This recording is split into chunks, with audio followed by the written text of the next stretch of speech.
আল্লাহ তাআলা স্বয়ং যার উপরে কোরআন নাজিল করেছেন, তিনি যখন তিলাওয়াত করতেন আর তার তিলাওয়াত যারা শ্রবণ করত, তাদের অন্তরের মধ্যে কতটা প্রভাব বিস্তার করত। এজন্য কেউ যাইতো জাদু দেখার জন্য, কেউ যাইতো গণক দেখার জন্য, কেউ যাইতো কবিতা শোনার জন্য, কেউ যাইতো পাগল দেখার জন্য, আর নবীজি শোনায় দিতেন কোরআন। দেখা যাইতো জাদু দেখতে গেছে, কোরআন শুনে ইমানের নূর অন্তরে প্রজ্বলিত করে বাড়িতে ফিরে গেছে। এজন্য কাফেররা আমার আপনার নবীর ব্যাপারে ওই চার শব্দ ব্যবহার করে মানুষদেরকে দূরে সরায় রাখতে পারে নাই, বরং সময়ের সাথে সাথে যারাই নবীর কাছে গেছে, নবীর আখলাক, নবীর চরিত্রে মুগ্ধ হয়ে নবীর প্রতি, আল্লাহর প্রতি তারা ঈমান আনয়ন করেছে। তাহলে এই চরিত্রে মুগ্ধ হয়ে বেঈমান ঈমান আনবে, এমন সুন্দর চরিত্র, যেই চরিত্রের ব্যাপারে অপবাদ কাফেররাও দেওয়ার সাহস করে নাই। অপবাদ মানে হলো কি, যেই দোষটা সে করে নাই ওই দোষটা তার উপরে চাপায়া দেওয়া, এটাও সাহস তারা করে নাই। কিন্তু আফসোস লাগে ১৫০০ বছর পর কাফেরদের চাইতেও মুসলমানের ঘরে জন্ম নেওয়া কিছু ইসলাম বিদ্বেষী এরা আমার আপনার নবীর চরিত্রের ব্যাপারে অপবাদ দেওয়ার দুঃসাহস করে, ঠিক কিনা বলেন? কিন্তু বুঝতে হবে, এটা আমার আপনার মতো নদু সদু না যে কেউ যদি বলে হুজুর এই আকামটা করছে, কিছু মানুষ বলবে করতেও পারে, কিছু মানুষ বলবে হয়তো করে নাই। কিন্তু বলেন তো, এই পৃথিবীর সব কাফেররা মিলে যদি আমার আপনার নবীর চরিত্রের ব্যাপারে কোনো মিথ্যা কথা বলে, অপবাদ দেওয়ার দুঃসাহস করে, এই ইমানদার যার অন্তরে যার্রা পরিমাণ ঈমান হলেও আছে, ওই ব্যক্তিও নবীর ব্যাপারে যদি অপবাদ দেয় বিশ্বাস করবে? সন্দেহ করবে? করবে তো নাই। বরং কি বলবে? বলে ওই জালেমটারে যদি পাইতাম, যেই জবান দিয়া নবীর চরিত্রের ব্যাপারে অপবাদ দিছে, গলাটা পাড়ায়া ধরে জিহ্বাটা টান দিয়ে বের করে ফেলতাম, ঠিক কিনা বল? এই জন্য দেখেন না, আমাদের দেশে বা গোটা পৃথিবীতে যখন কোনো জালেম নবীর চরিত্রের ব্যাপারে অপবাদ দেওয়ার দুঃসাহস করে, তখন যেই যুবকটার মুখে দাড়ি নাই, যে নামাজ পড়ে না, সুন্নাতের কোনো বালাই নাই ওর মধ্যে, এটা ঠিক। কিন্তু নবীর চরিত্রের ব্যাপারে যদি কেউ বলে, ওই দাড়িবিহীন যুবকটাই নবীর মুহাব্বতে সর্বপ্রথম জীবন দেওয়ার জন্য তৈরি হয়ে যায়। এই জন্য মনে রাখতে হবে, আমাদের ইমানদারদের অন্তরে নবীর মুহাব্বত, এবং সারা পৃথিবীর মানুষ অপবাদ দেওয়ার দুঃসাহস করলেও নবীর ব্যাপারে সামান্যতম সন্দিহানও কেউ হবে তো নাই, বরং এই কারণে নবীর প্রতি আরো মুহাব্বত বাড়বে, ঠিক কিনা বলেন? কারণ যার উপরে অপবাদ দেওয়া হয়, এটা তার উপরে জুলুম করা হয়। নবীর উপরে অপবাদ দেওয়া হইতেছে, কেমন যেন নবীর উপরে জুলুম করা হয়। আর এই উম্মত বেঁচে থাকতে নবীর উপরে জুলুম করবে আর ওই জালেমের পক্ষ অবলম্বন করবে, এটা কখনো হতে পারে না। এই জন্য প্রতিবাদ করে ইমানদার, ইমানের দাবি থাকে। তাই ইসলাম বিদ্বেষীরা আমার আপনার নবীর ব্যাপারে কয়েকটা অপবাদ দিয়ে থাকে, সবগুলো বলা সম্ভব নয়, একটা দুইটা আমরা জানবো, সাথে সাথে ওদের মিথ্যারোপের জবাবটাও আমরা জানবো ইনশাআল্লাহ। এক নম্বর কি বলে? বলে নবীজির বয়স 25 বছর, 40 বছরের খাদিজাকে টাকা পয়সার লোভে বিয়ে করছে, নাউজুবিল্লাহ বলে। অথচ ইতিহাস বলে ভিন্ন কথা। আমার আপনার নবী খাদিজাকে বিবাহের প্রস্তাব পর্যন্ত দেন নাই, বরং খাদিজা আমার আপনার নবীর চরিত্রে মুগ্ধ হয়ে নিজেই বিবাহের জন্য প্রস্তাব দেওয়া হয়েছে। লম্বা ইতিহাস সংক্ষেপে সারে বলি, খাদিজাতুল কুবরা নবীজির সাথে বিবাহের আগে 2 জায়গায় বিবাহ বন্ধনে আবদ্ধ হয়েছিলেন। 2 জন স্বামী ইন্তেকাল করেছে। এরপরে উনি দৃঢ় প্রতিজ্ঞাবদ্ধ হয়েছেন যে তিনি আর কোনো জায়গায় বিবাহ বন্ধনে আবদ্ধ হবেন না। খাদিজাতুল কুবরা স্বামীদের কাছ থেকে পাওয়া কিছু সম্পদ আর বাবার কিছু সম্পদ, এগুলো দিয়ে ব্যবসা শুরু করলেন। অনেকে এটার দলিল দিয়ে কয় খাদিজাও তো ব্যবসা করছে, এবার নিজের বোনকে ওয়াইফকে পাঠায় দেয়, যাও তুমিও নিউ মার্কেটে ঢাকা শহর গিয়ে দোকানদারি করো। হুজুর যদি বলে কি ব্যাপার, আপনার বউটারে কেন মার্কেটে পাঠায় দিলেন দোকানদারি করতে? বলে হুজুর খাদিজাও তো ব্যবসা করছে। কয় কি কয় না? আরে বেটা বোকা, খাদিজা ঘরে অবস্থান করে বিশ্বস্ত মানুষের মাধ্যমে তার ব্যবসা পরিচালিত করেছে। সে দোকানে দোকানে যায় নাই, সে বাহিরে যায় নাই, লোক রেখে ব্যবসা পরিচালনা করেছে। খাদিজাতুল কুবরা ব্যবসা শুরু করলেন। একটা সময় তিনি আরবের প্রসিদ্ধ একজন ব্যবসায়ী হিসাবে পরিচিতি লাভ করলেন। অনেক রাজা বাদশাহ দামি বড় বড় ব্যবসায়ী বিবাহের প্রস্তাব দিয়েছে খাদিজাকে। খাদিজা বিবাহ না করবে এই ব্যাপারে দৃঢ় প্রতিজ্ঞাবদ্ধ, প্রস্তাব ফিরাইছে। খাদিজা ৩৭ বছর বয়স, ইতিমধ্যে প্রসিদ্ধ ব্যবসায়ী। খাদিজার চরিত্র কেমন ছিল? বলে ওই জাহেলিয়াতের সময় খাদিজার উপাধি ছিল তাহেরা, পূত পবিত্রা। খাদিজা ৩৭ বছর বয়সে তার ব্যবসার সবচাইতে বড় প্রতিনিধি পাঠানোর সিদ্ধান্ত নিল সিরিয়ায়। খাদিজার ব্যবসা ছিল এক্সপোর্ট ইম্পোর্টের ব্যবসা। মক্কা থেকে যেই পণ্যগুলো সিরিয়ায় চাহিদা, মক্কার পণ্য ওইগুলো সিরিয়ায় পাঠাইত। আবার সিরিয়া থেকে মক্কায় যেই পণ্যগুলোর চাহিদা, ওই পণ্যগুলো কিনে এনে মক্কার বাজারে বিক্রয় করা হতো। খাদিজা একজন বিশ্বস্ত মানুষ খুঁজতেছে যার হাতে এই কাফেলার জিম্মাদারি তুলে দেওয়া যায়। ইতিমধ্যে আবু তালেব খবর পাইল খাদিজা এমন একজন বিশ্বস্ত মানুষ খুঁজে। আবু তালেব আবার আপনার নবীকে বলে, ও মুহাম্মদ, খাদিজা একজন বিশ্বস্ত মানুষ তালাশ করতেছে, তুমি গিয়া বলো তুমি কাফেলার দায়িত্ব নিতে যাও, তাইলে খাদিজা এক বাক্যে রাজি হয়ে যাবে। কিন্তু আবার আপনার নবী বলে, চাচা আমি খাদিজার কাছ থেকে দায়িত্ব চেয়ে নিতে পারবো না। যদি খাদিজা এই দায়িত্ব গ্রহণের প্রস্তাব দেয় তাহলে আমি এটা বিবেচনা করব। কারণ দায়িত্ব দেওয়া আর দায়িত্ব চেয়ে নেওয়া দুইটা বিষয় এক নয়। মনে করেন কোন বিষয়ের দায়িত্ব আমি আপনাদের কাছ থেকে জোর করে চেয়ে নিলাম যে এই দায়িত্বটা আমাকে দেন। এখন ওই দায়িত্ব পালন করতে গিয়ে আমি ব্যর্থ হইলাম, তাহলে আপনারা আমার সাধুবাদ দিবেন নাকি? দলে দলে বলবেন, ধরু মিয়া হুজুর, আপনার কাজ হইল ওয়াজ করা, নামাজ পড়ানো, ইমামতি করা, আপনার এই দায়িত্ব নিতে কইছে কেনাই? আরো তিরস্কার করবেন কি করবেন না? কিন্তু কোন দায়িত্ব যদি এমন হয় আমি নিতে চাই না, আপনারা জোর করে চাপায় দিচ্ছে, আমি কই না না না আমি নিব না। আপনারা কোন যারে হুজুর দায়িত্ব নেন, আমরা তো আছি। এখন যদি এই দায়িত্ব পালন করতে আমি ব্যর্থ হই, আপনারা কিছু বলার আগে আমি জোর গলায় বলব, মিয়া দায়িত্ব দিচ্ছেন কেন, নিতে কি চাইছিলাম নাকি? এজন্য দায়িত্ব চেয়ে নেওয়া আর দায়িত্ব চাপায়া দেওয়া দুটো বিষয় এক নয়। আবু তালেব চলে গেছে, খাদিজার কাছে গিয়ে বলে, খাদিজা আপনি নাকি একজন বিশ্বস্ত মানুষ তালাশ করতেছেন, আমার ভাতিজা মুহাম্মদ সে যদি কাফেলার দায়িত্ব নেয় কেমন হয়? খাদিজা বলে, এর চাইতে উত্তম আর কোনো কিছুই হতে পারে না। এইবার আবু তালেব বলে, খাদিজা মুহাম্মদকে যদি আপনি নিজের থেকে প্রস্তাব দেন তাহলে সে দায়িত্ব নিতে পারে। খাদিজাও আবার আপনার নবীর চরিত্রের ব্যাপারে জানতো।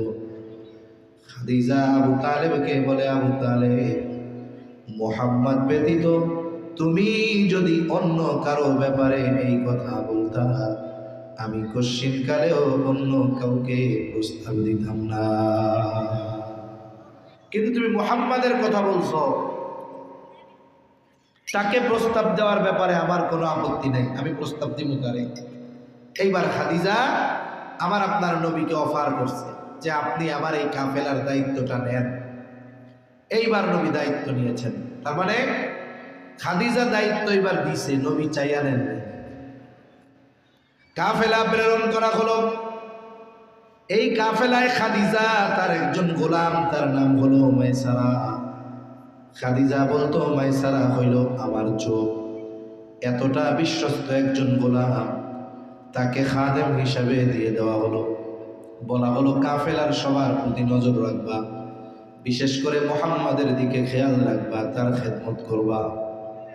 লম্বা সফর, নবীজি মক্কা থেকে পণ্য নিয়ে সিরিয়ায় গেলেন। এই পণ্যগুলো সিরিয়ার বাজারে প্রায় দ্বিগুণ লাভে বিক্রয় করবেন।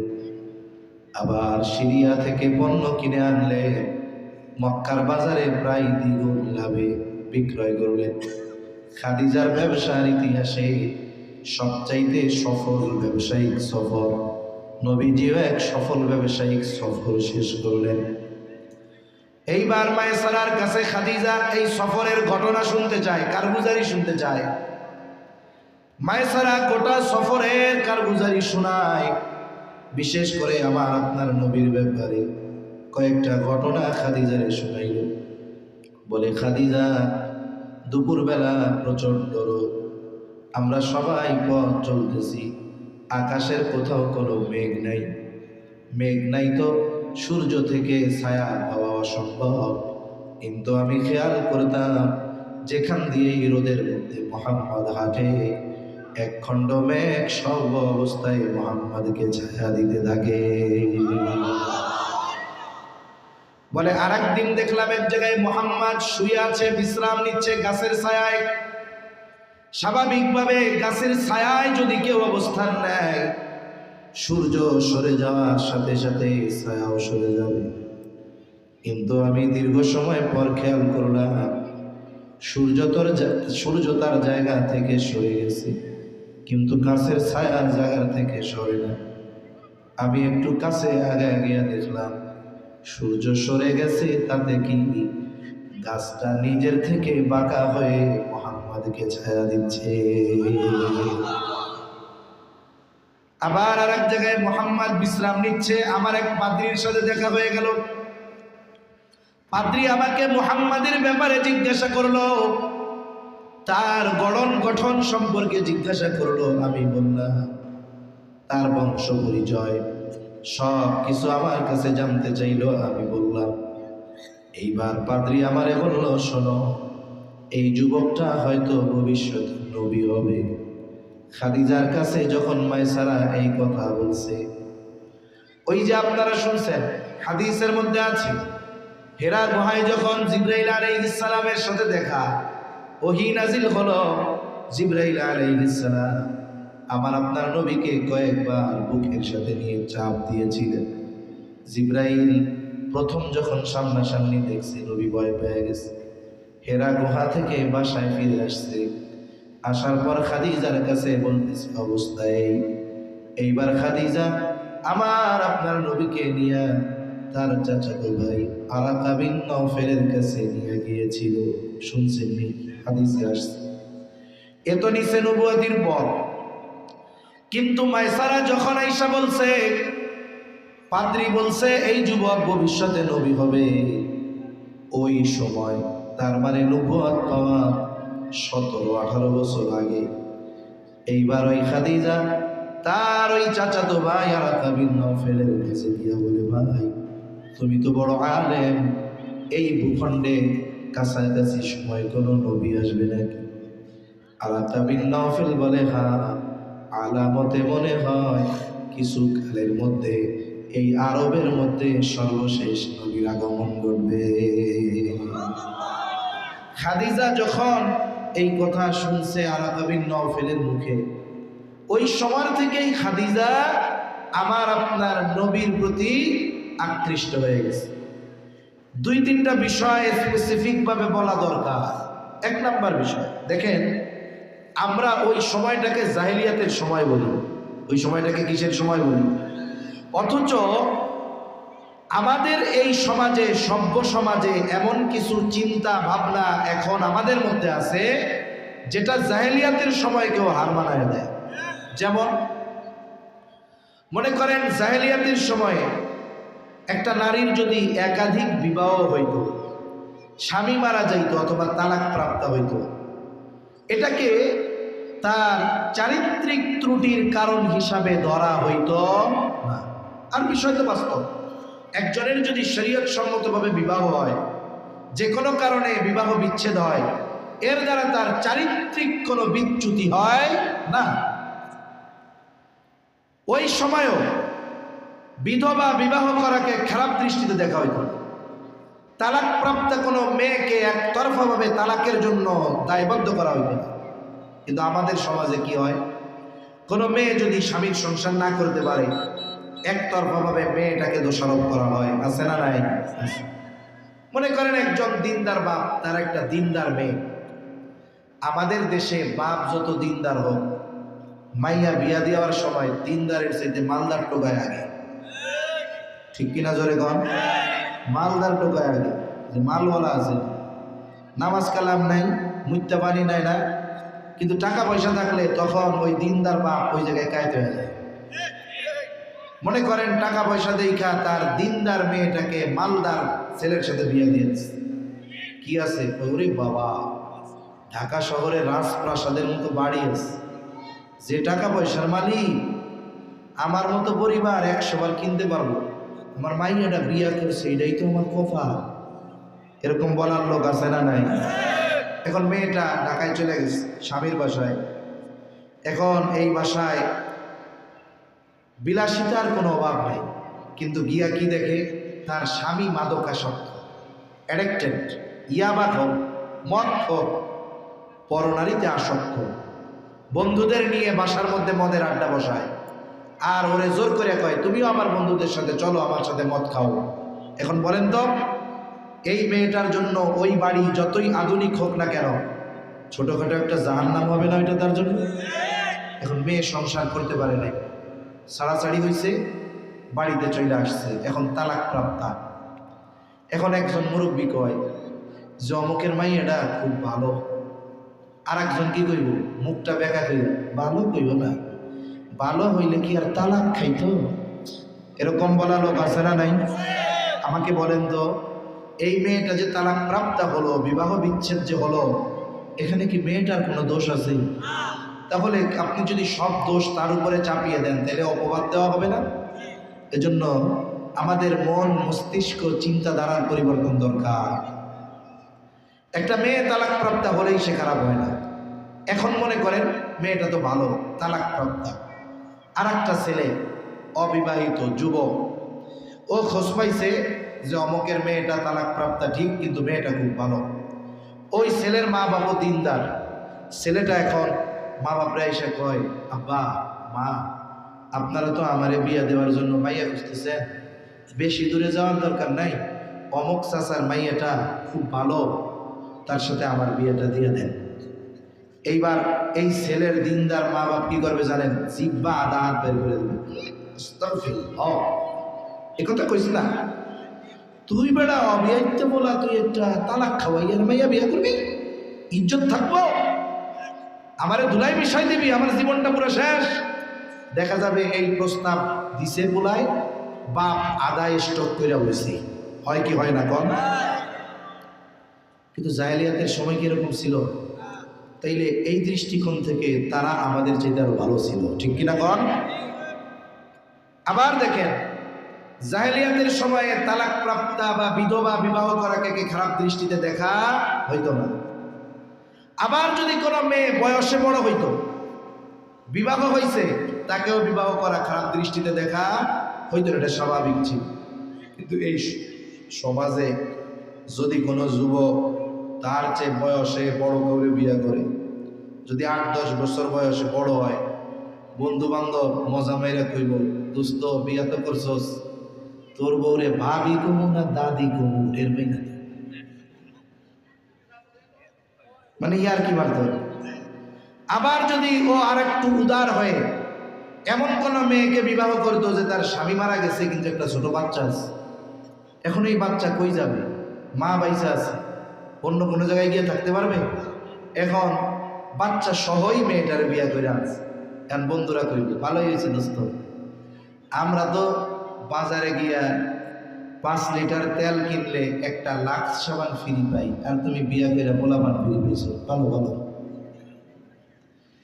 এইটা বলবে মজা করে, কিন্তু বাস্তবতা হলো এটা আমাদের পচা মন মস্তিষ্কের পরিচয়, ঠিক কিনা বলেন? এজন্য আমার আপনার নবী বিবাহ করছেন বয়সে কয় বছর বড় ছিল? 15 বছর। কয় বছর? 15 বছর। এজন্য খারাপ চিন্তাধারা মাথা থেকে দূর করে দেওয়া দরকার। খাদিজা এবার বান্ধবীদের সাথে শুধু নবীর প্রশংসা করে। 15 মিনিটের মধ্যে শেষ ইনশাআল্লাহ। 12:15 বাজে তো 12টা শেষ করে দেব। খাদিজা শুধু গল্প করে, বান্ধবীদের কাছে প্রশংসা করে। এভাবে দীর্ঘ কিছু সময় পার হয়ে গেছে। এবার নবীর বয়স 25-এর কোঠায়, খাদিজার বয়স 40। বান্ধবী বলে, খাদিজা বিয়া তো করতে চাইছিল না, এখন খালি মুহাম্মাদের প্রশংসা কেন করো? পছন্দ হয় নাকি? বিয়ার প্রস্তাব দিয়া দাও। খাদিজা বলে, শোনো, আমি যদি প্রস্তাব দেই, মুহাম্মদ যদি প্রস্তাব ফিরায় দেয়, আমি লজ্জা পেয়ে যাব। মেয়েটা বলে, তাইলে আমি তোমার পক্ষ থেকে প্রস্তাব দিয়া দেই। বলে, না, তুমি মুহাম্মাদের মনোভাব জানো, কিন্তু আমার বিষয়টা গোপন রাখবা। মনে রাখবেন, আরব দেশের 40 বছরের রমণী আর বাংলাদেশের ডাল আলু ভর্তা খাওয়া 40 বছরের রমণীর চেহারা এক না। আরে পাকিস্তানের একটা প্রদেশ আছে, বলে ওই দেশের 80 বছরের মেয়ে, তার চেহারাও আমাদের দেশে 18 বছরের যুবতীর চাইতেও সুন্দর। এই জন্য 40 বছর বয়স বলে মনে করা নাই যে সুবা ভাঙ্গা কোমর বেঁকা হয়ে গেছে। আল্লাহ তাআলা এক এক দেশের মানুষকে এক এক ধরনের বডি ফিটনেস দিচ্ছে। আল্লাহ তাআলা আরবদেরকে এরকম সৌন্দর্য দান করছে।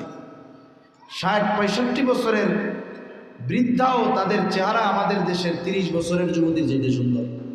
আল্লাহ দিছে এটা। এইবার ওই রমণী গিয়া আমার আপনার নবীজিকে জিজ্ঞাসা করে, মুহাম্মদ বয়স তো কম হলো না, বিবাহ শাদী কি করবা না? নবীজি খাদিজার সাথে ওই যে ব্যবসা করেছিল, যা পাইছিল টাকা পয়সা সব শেষ। নবীজি বলে, বিবাহ করব কেমনে? আমার তো কোনো টাকা পয়সা নাই, আমি নিঃস্ব। ওই মেয়েটা বলে, তোমার সব খরচ বহন করার দায়িত্ব যদি কেউ গ্রহণ করে, তুমি রাজি আছো নাকি? নবীজি বলে, আমার চাচার সাথে গিয়ে কথা কও, তিনি অভিভাবক। লম্বা ইতিহাস। একটা সময় আবু তালেবের খুতবায় খাদিজার আমার আপনার নবীর সাথে বিবাহ হয়ে গেল। নবীর বয়স 25, খাদিজার বয়স 40। বিবাহের রাত, বাসর রজনী। খাদিজা আমার আপনার নবীকে বলে, মুহাম্মদ, এতকাল আপনার সাথে আমার সম্পর্ক ছিল একরকম, আজকে থেকে আর এক রকম। আজকে আপনি আমার মনি, আমি আপনার অধীনস্থ, আপনি আমার স্বামী, আমি হলাম আপনার স্ত্রী। আজকে থেকে আমি যেহেতু আপনার, শুনে নেন, আমার যত সম্পদ আছে মুহাম্মদ, এখন থেকে সব সম্পদের মালিক আমি আপনাকে বানায়া দিলাম। এই কথাটা আল্লাহ কোরআনুল কারীমের সূরা দুহার মধ্যে বলেছেন। এই সূরার মধ্যে আল্লাহ তাআলা নবুয়তির আগে আমার আপনার নবীকে যত নিয়ামত দিয়েছেন, কয়েকটা নিয়ামতের কথা আল্লাহ তাআলা উল্লেখ করেন। এর মধ্যে একটা হইল, আল্লাহ তাআলা বলেন, ওয়াজাদাকা আইলান ফাআওনা। হাবিব, আপনি নিঃস্ব ছিলেন, টাকা পয়সা ছিল না, আমি আপনারে ধনী বানায় দিয়েছি। কেমনে? বলে, খাদিজার সাথে বিবাহ হয়েছে, খাদিজা সব সম্পদের মালিক আপনারে বানায় দিয়েছে। একটু আগেও কিছুই ছিল না, আর খাদিজা সব সম্পদের মালিক আপনারে বানায়া আরবের শ্রেষ্ঠ ধনীদের মধ্যে আপনি তখন অন্তর্ভুক্ত হয়ে গেছে। এই আয়াতের তাফসিরে খাদিজা রাদিয়াল্লাহু তাআলা আনহার সাথে নবীজির বিবাহের কথাটা মুফাসসিরিনে কেরাম আনছেন। এখন বলেন, আমার আপনার নবী সম্পদের লোভে খাদিজারে বিয়ে করছে? বরং কোরআনের আয়াতের আলোকে এটাই সুস্পষ্ট যে এই বিবাহ মূলত সম্পাদন করাইছেন কে? আল্লাহ সিস্টেম করে রাখছে, খাদিজা সব সম্পদ নবীরে দিয়ে দিচ্ছে। তাহলে প্রথম অপবাদ, সম্পদের লোভে খাদিজারে বিয়ে করছে। যারা এটা নবীর ব্যাপারে বলে তারা ডাহা মিথ্যা কথা বলে, ঠিক কিনা বলে? 2 নাম্বার, নাউজুবিল্লাহ, বলে নবী নাকি নারী লোভী ছিল। নাউজুবিল্লাহ বলেন, আরো জোরে বলেন নাউজুবিল্লাহ। আরে মিয়া, এখনকার সমাজে তো কেউ এক বিয়ার পরে 2 বিয়া করতে চাইলে ওরে আমরা অমানুষ মনে করি। মনে করে 2 বিয়া করছে, ওর মনে হয় কাফের হয়ে গেছে। কিন্তু আরব সমাজে একাধিক বিবাহ স্বাভাবিক ছিল। তখনও তো নবীজি নবুয়তি পান নাই। উম্মতের জন্য সর্বোচ্চ 4 বিয়া, নবীর জন্য আল্লাহ তাআলা স্পেশাল ভাবে একাধিক বিবাহ ব্যবস্থা করেছেন, সেটা ভিন্ন ইতিহাস। কিন্তু ওই সমাজে তো একাধিক বিবাহের সুযোগ ছিল। কিন্তু বলেন তো, খাদিজার সাথে আমার আপনার নবী সংসার করছে 25 বছর। কত বছর? জোরে বলেন, কত বছর? খাদিজা যখন মারা গেছে বয়স তার 65, নবীজির বয়স 50। কিন্তু এই 25 বছর নবীজি খাদিজার সাথে সংসার করেছে। দ্বিতীয় বিয়া নবীজি করেন নাই, বরং নবীজি বলতেন খাদিজা যদি বেঁচে থাকতো, খাদিজার বর্তমানে আমি কাউকে দ্বিতীয় স্ত্রী হিসাবে গ্রহণ করতাম না। যদি নারী লোভী হইতো তাইলে এইরকম বয়স্ক একজন নারীর সাথে আরো 2-4টা কম বয়সী নারী বিয়া করতো, ঠিক কিনা বলেন? কিন্তু নবী খাদিজা যতদিন জীবিত ছিল বিবাহ করেন নাই। সাথে সাথে নবী যখন নবুয়তির পর দাওয়াত দেওয়া শুরু করছে, খাদিজার ইন্তেকালের অনেক আগে উতবা ইবনে রাবিয়ারে কাফেররা নবীর কাছে পাঠায় দিয়েছে যে তুমি একটু যাইয়া মুহাম্মাদের লোভ টোপ দাও যে ও টাকা পয়সা ধন দৌলত ক্ষমতার জন্য এই নতুন ধর্মের আবির্ভাব ঘটাইছে নাকি। উতবা ইবনে রাবিয়া ছিল খুব পটু মানুষ। কিছু মানুষ আছে না চাটুকার, কথায় এক্সপার্ট, ওইরকম ছিল। ও যায় আমার আপনার নবীকে বলে, মুহাম্মদ তোমার কি সমস্যা? বাপ দাদার ধর্মরে গালি দাও, কেন এমনটা করো? তোমারে কোনো কেউ জিন টিন জাদু করছে নাকি? কও। টাকা পয়সা যদি না থাকে তাইলে আমরা টাকা উঠায়া হলেও তোমার চিকিৎসা করব। ও মুহাম্মদ, তুমি যদি চাও আরবের সবচাইতে বড় ধনী হবা, আমাদের বলো, আমরা টাকা পয়সা উঠায়া তোমারে সবচাইতে বড় ধনী বানায়া দিব। ও মুহাম্মদ, তুমি যদি নেতৃত্ব চাও বলো, আমরা সকলে মিলে তোমাকে আমাদের নেতা বানায়া দিব। ও মুহাম্মদ, তুমি যদি কোনো নারীর জন্য এমনটা করে থাকো, শোনো, আমাদের প্রত্যেকের ঘরের দরজা তোমার জন্য খোলা। যার কন্যাকে মন চায় তুমি গ্রহণ করো, কোনো আপত্তি নাই। এইরকম প্রস্তাব কাফেররা আমার আপনার নবীকে দিয়েছে। কিন্তু নবী তাদের এই প্রস্তাবের পরে একেবারে দীর্ঘ প্রায় 1.5 পৃষ্ঠা কোরআনের তিলাওয়াত তারে শোনায় দিয়েছে। নবী যদি নারী নবী হইতো, সম্পদের নবী হইতো, ক্ষমতার নবী হইতো, আরবের মানুষেরা তার পার কাছে এইগুলা আইনা রাখছিল। নবী লাঠি মাইরা সব ধরে সরাইয়া দিয়েছেন। শুধুমাত্র আল্লাহ তাআলার আইন বাস্তবায়নের জন্যই চেষ্টা চালায়া গেছে। এখন বলেন তো, যারা বলে নবীজি নারী নবী, তারা মিথ্যা বলে কি বলে না? আরে নবীজি বিবাহের খাদিজার ইন্তেকালের পরে যতজন বিয়া করছেন এর মধ্যে একজন শুধু কুমারী, বাকি সব বিধবা। একাধিক বিবাহ হয়েছে, কারো বয়স নবীর চাইতে বেশি হয়েছে। আয়েশা সিদ্দিকা রাদিয়াল্লাহু তাআলা আনহার বিবাহ করছে কেমনে? বলে নবীজি পরপর 3 দিন বিবাহ স্বপ্ন দেখছে। কয়দিন? নবীর স্বপ্ন আমাদের স্বপ্নের মতো না। নবীর স্বপ্ন কোনো পীর সাহেবের স্বপ্নের মতো না। নবীদের স্বপ্ন কি? ওহি ওহি ওহি, মানে আল্লাহর নির্দেশ। এই যে ইব্রাহিম আলাইহিস সালাম ইসমাইল আলাইহিস সালামকে জবাই করতে নিয়ে গেছে না, কি কইছে?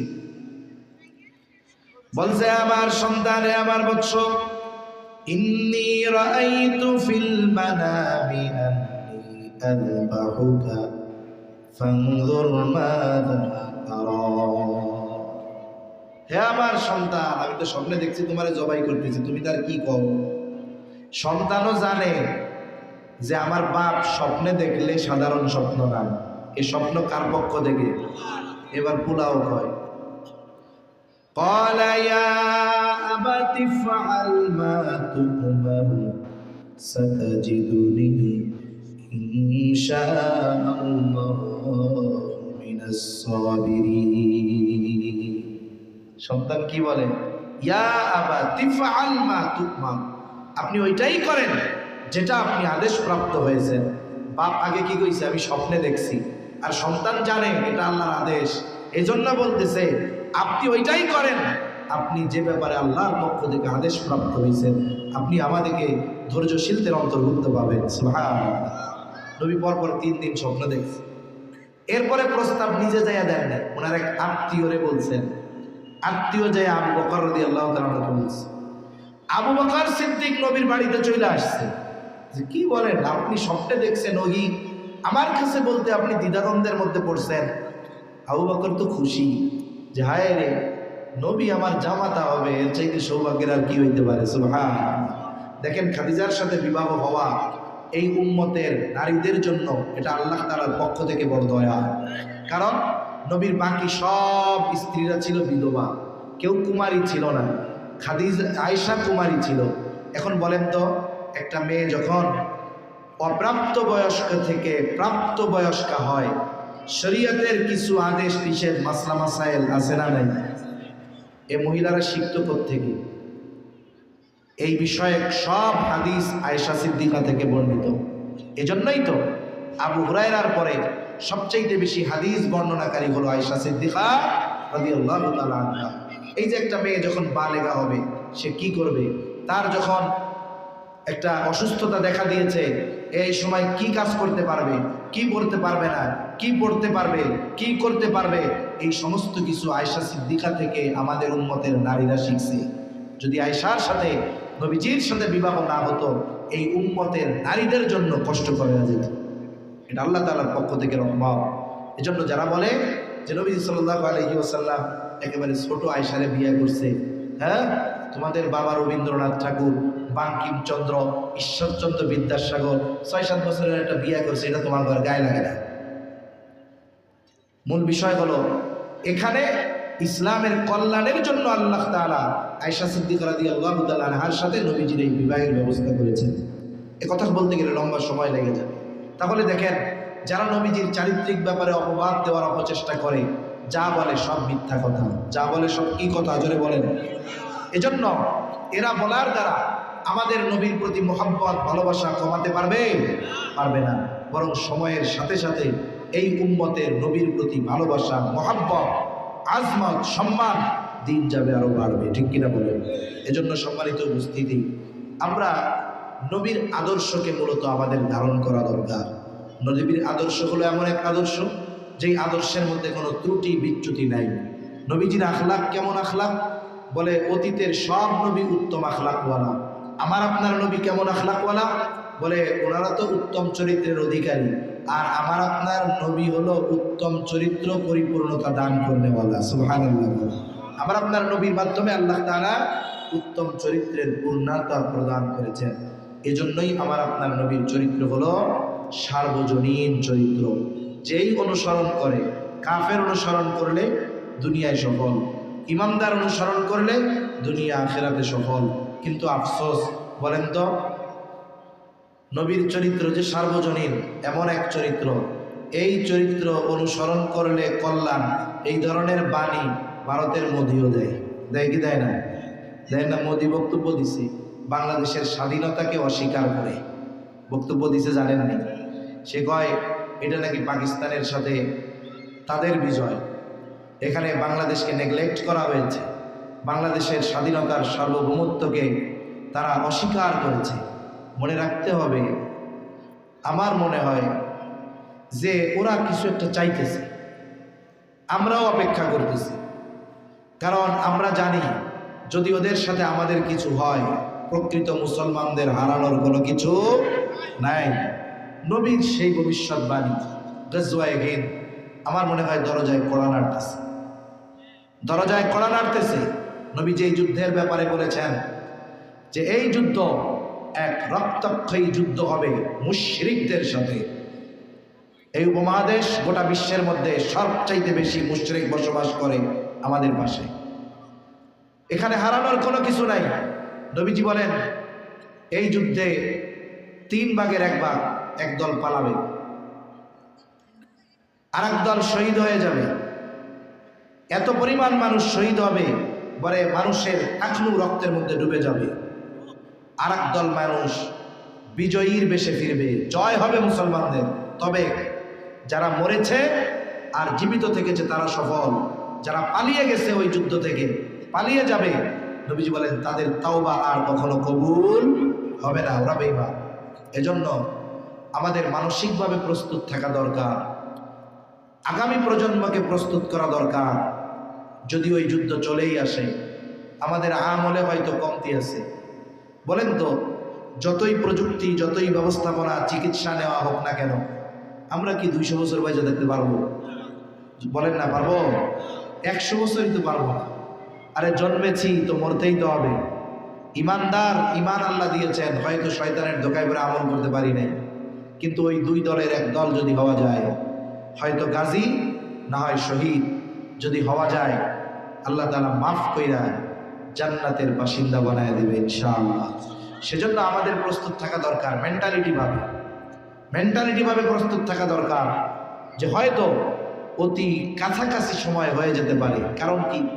কারণ এই পৃথিবীর পরিবর্তন এত দ্রুত হচ্ছে যে অনেক কিছু আছে আমরা চিন্তা করি না, কিন্তু কল্পনাও করি না, কিন্তু এটা অতি অল্প সময়ে বাস্তবে পরিণত হয়ে যাচ্ছে, ঠিক কিনা? এখন অনেক কিছু পৃথিবী দেখতেছি আমরা। এজন্য হয়তো আমরা বলতেছি আমরা গাফলতির মধ্যে আছি, হয়তো হঠাৎ করে শুরু হয়ে যাবে, আমাদের প্রস্তুতি থাকবে না, আমরা জীবন বাঁচানোর জন্য হয়তো পলায়ন করব, কিন্তু মনে রাখবো এর দ্বারা আখিরাত শেষ। কিন্তু যদি সামনে অগ্রসর হই, হয়তো জীবন যাবে, হয়তোবা গাজী হব, নয়তো শহীদ হব, দুইটার একটা তো হবে, ঠিক কিনা বলেন? আমাদের একটু সামনে তাকানোর দরকার।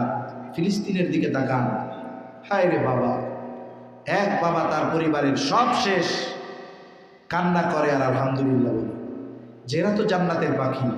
সাথে সাথে সেও বলে আল্লাহ যেন আমাকে এদের সাথে দ্রুত মিলিত হওয়ার তৌফিক দান করে।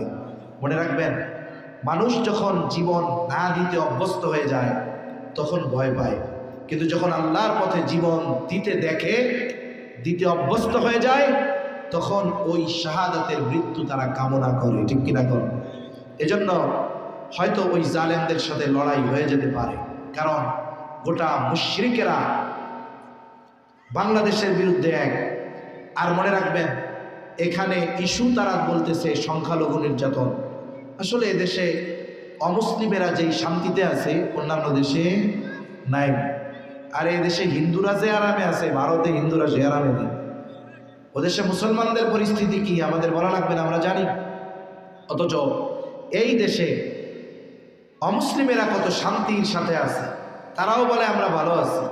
কিন্তু আজকে দেখলাম পার্লামেন্টে সরকারি দল, বিরোধী দল, ওই কংগ্রেস, প্রিয়াঙ্কা গান্ধী, সোনিয়া গান্ধীর মেয়ে আর ইন্দিরা গান্ধীর নাতিন, সে বলতেছে যে বর্তমান সরকারকে আমরা বাংলাদেশের বিরুদ্ধে কঠোর ভূমিকা নিতে দেখলাম না, সংখ্যালঘু নির্যাতন হচ্ছে, এ ব্যাপারে কঠোর ব্যবস্থাপনা গ্রহণ করা দরকার। তার মানে ওই দেশের সরকারি বিরোধী সব একজোট হয়েছে। মনে রাখবেন, এই লড়াই মূলত সংখ্যালঘু কেন্দ্রিক নয়, এই লড়াই ঈমান আর মুশরিকদের সাথে লড়াই হবে, ঠিক কিনা বলেন? মনে রাখতে হবে, এর দ্বারাই গজওয়ায়ে হিন্দ ত্বরান্বিত হচ্ছে। এজন্য আমাদের প্রস্তুত থাকা দরকার। তা যে কথা থেকে বললাম, ওই মোদিও কয় যে এই পৃথিবীতে শান্তি আনায়নের জন্য মুহাম্মাদুর রাসূলুল্লাহর আদর্শ অনুসরণ দরকার বলে, কিন্তু সে কি মানে? ওই ট্রাম্পও বলে, বাইডেনও বলে, কিন্তু মানে না। সবাই কিন্তু নবীর আদর্শকে ধারণ করতে পারে না। বলে কারা ধারণ করে? লিমান কানা ইয়ারজুল্লাহা ওয়াল ইয়াউমাল আখিরা ওয়া যাকারাল্লাহা কাসীরা। আল্লাহ তাআলা বলেন, তোমাদের জন্য রয়েছে রাসূলের জীবন আদর্শের মধ্যে উত্তম আদর্শ। বলে কাদের জন্য?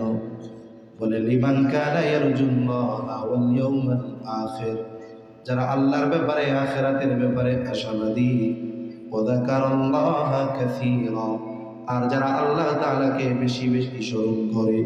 বলে এই গুণগুলো যাদের মধ্যে আছে, মূলত তো তাদের জন্যই রাসূলের জীবন আদর্শের মধ্যে উত্তম আদর্শ, কারণ এই মানুষগুলোই মূলত রাসূলের জীবন আদর্শকে নিজেদের জীবনে ধারণ করে। আল্লাহ তাআলা আমাদের সকলকে রাসূলের চরিত্রের অনুসরণ করার তৌফিক দান করেন, সকলে বলি আমিন। একটা কাজ আমরা সর্বশেষ করব, রাসূলকে আমাদের জানতে হবে। নবীকে কি করতে হবে? জানার জন্য কি বলে, এক ওয়াজ মাহফিলে জানা যায় না। আমি তো নবীর ব্যাপারে আপনাদের খালি একটু উদ্বুদ্ধ করলাম, কিন্তু বাস্তব কাজ আপনাদের করতে হবে। প্রত্যেক ঘরে ঘরে এক একটা সিরাতের কিতাব রাখবেন, একটা বই কিনবেন এক খণ্ডের, নবী রহমত, বইয়ের নাম কি? নবী রহমত, অথবা সিরাতে খাতামুল আম্বিয়া ছোট্ট একটা, অথবা সিরাতে মুস্তাফা ইদ্রিস কান্দলবী রহমাতুল্লাহি আলাইহির লেখা একটা বই কিনেন না, কিনে একটু পড়েন না, নবী কেমন ছিল একটু জানেন না। বারবার যখন পড়বেন, নবীর চরিত্রের ব্যাপারে যখন আপনি জানবেন, তখন দেখবেন আপনার অন্তরে নবীর প্রতি কেমন ভালোবাসা পয়দা হয়।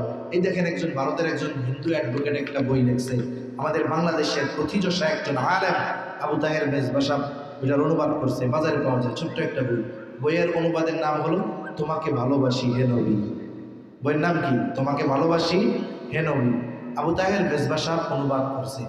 আপনি যদি ওই বইটা একটু শুধু শাব্দিক দৃষ্টিকোণ থেকে নয়, আন্তরিক দৃষ্টিকোণ থেকে পড়েন, একজন হিন্দুর লেখা অনুবাদ হয়েছে। ওই বইটার মধ্যে নবী প্রেমের কেমন আবেদন, কেমন ভালোবাসা, কেমন মহাব্বত, পড়বেন তো চোখ দিয়ে পানি চলে আসবে। একজন হিন্দু লিখছে। এজন্য আমাদের ঘরে অনেকের সিরাতের কিতাব নাই, থাকলেও পড়ি না, উইটে খেয়ে ফেলছে। যেই নবীর সুপারিশ ছাড়া আল্লাহ বিচার কার্য শুরু করবে না, সেই নবীকে যদি আমরা না জানি, না চিনি, সেই নবীর উম্মত আমরা, এর চাইতে দুর্ভাগ্যের আর কিছু হতে পারে? এজন্য চাঁদপুর গিয়ে একটা সিরাতের কিতাব কিনবেন, এটা পড়বেন, বাসায় পড়াবেন, বন্ধু বান্ধবরা পাঠচক্র করবেন, সপ্তাহে একদিন পড়েন একটা অধ্যায়। যদি কোনো করণীয় থাকে আপনারা বলবেন যে এই কাজগুলো আমরা করব। এক সপ্তাহ পরে বলেন যে নবীর এই কাজগুলো আমরা গত সপ্তাহে পড়েছিলাম, কে কতটুক করছো। এভাবে নিজেদেরকে আস্তে আস্তে তৈরি করার দরকার আছে না নাই? মনে রাখবেন, নবীর মোহাব্বত, নবীর প্রেম, নবীর অনুসরণ, এটা বিহীন আখিরাতে নাজাত পাওয়া সম্ভব নয়। আল্লাহ সুবহানাহু ওয়া তাআলা আমাদের সকলকে প্রকৃত নবী প্রেমিক হিসাবে কবুল করেন, সকলে বলি আমিন। ওয়া আখিরু দাওয়ানা আলহামদুলিল্লাহি রাব্বিল আলামিন। আসসালামু আলাইকুম ওয়া রাহমাতুল্লাহি ওয়া বারাকাতুহু।